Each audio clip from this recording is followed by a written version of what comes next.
ball. We want them to do everything. How were you guys able to hold the Lakers to just 18 points in that first quarter defensively? I don't think we gave up a lot of second shots, and our transition defense was okay. We can't let Westbrook get in paint and find guys. Shamet comes off the screen. His ability to move without the basketball puts so much pressure on your defense. Nunn draws the foul at the other end in transition. Lakers getting out and running. The Chicago at Phoenix. The Sky with a 1-0 lead in that series. They won earlier today, 99-77. Boy, Cooper with a big game in that one. 21 points, 10 rebounds. As Candace Parker goes back to Chicago, Mark Jackson, and leading her hometown team to the WNBA Finals in her first year there. She's incredible, and she's done an incredible job. And it's been fun to watch the WNBA playoffs. And they talked about the presence of Candace Parker as soon as she stepped on the floor for that basketball team. She was a difference maker and raised the stakes. What about the fact that Chris Paul and just recently a couple of the players bought tickets for the general public to attend? I'm staying up late. I don't know about you. I'm absolutely 5.5 hours of sleep watching these late games. It's worth it though. Anthony with the rebound. Rondo over to Reeves. Howard with a deep post up on McGee. Had it knocked away, and the Suns back the other way in transition. JaVale McGee got away with a lot of contact on Dwight Howard's spin move, trying to get to the rim. That hit doesn't give him the call.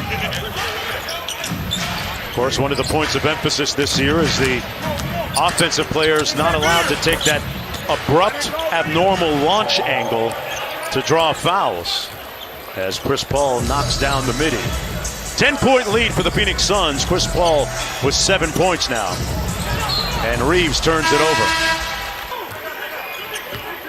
And if you're not allowed to take that abrupt, abnormal launch into a defender. Carmelo Anthony coming back the other way. And the second three-pointer for Melo. It's going to be fun to watch what they look like. If they look different or how different they might look going forward.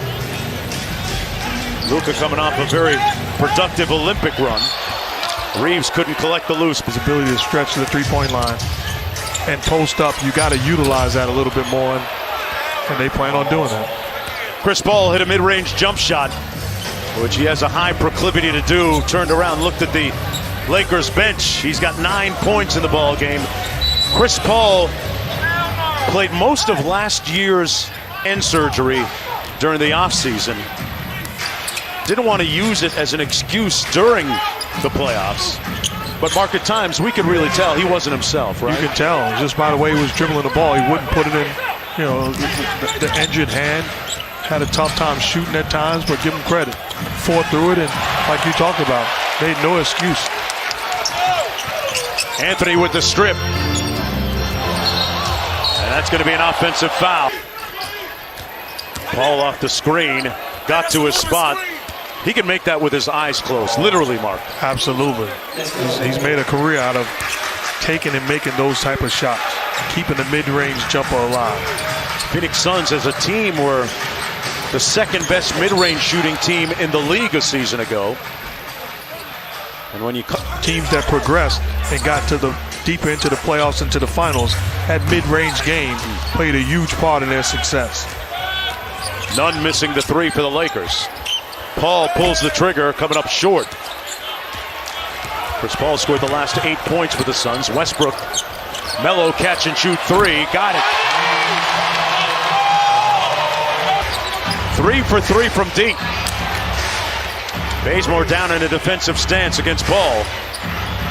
Crowder catch and shoot corner three, bingo. Now they're going to call that a long two. Nunn. Another three by Anthony, this one off the mark. Keep going. Bridges into the paint and fouled by Dwight Howard on the roof. You can tell his son comfortable handling basketball, using that size and strength. Yep. It's going to be interesting seeing him progress and continue to get better and better. Carmelo, a loving and doting father as well. Westbrook kicks it out to Bazemore. Tough shot by Bazemore. Chris Paul looking like he's in mid-season form.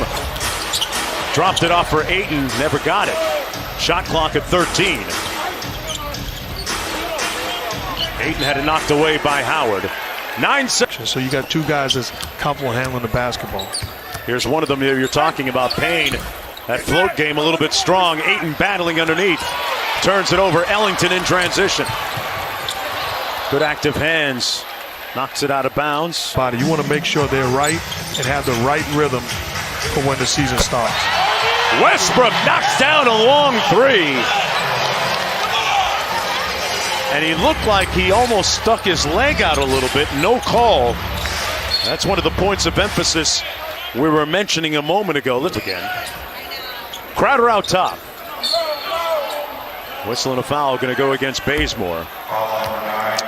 You know, a funny story. I Ewing. In the first 2 weeks of training camp, I'm like, Bill Cartwright is better than Pat Ewing. I didn't know Pat wasn't going. I didn't know he was just a couple of other notches he could go to. Been conserving his energy a little bit. Ellington, that's what he does. Around. Had a chance to speak with him on the court pregame, and he mentioned that he's salivating at the amount of looks that he's going to get in this really overhauled offense that the Lakers and Frank Vogel are still putting in. Chris Paul with 5 on the shot clock. Left it on the front rim. You know, you do a great job talking to everybody before the game. You remind me of this guy I used to go to the club with. He knew everybody in the club. Got to work the room, Mark Jackson. He worked the room. First team all hotel lobby, too. Davis catch and shoot. Out of bounds with 5 minutes to go. It's just in the building here.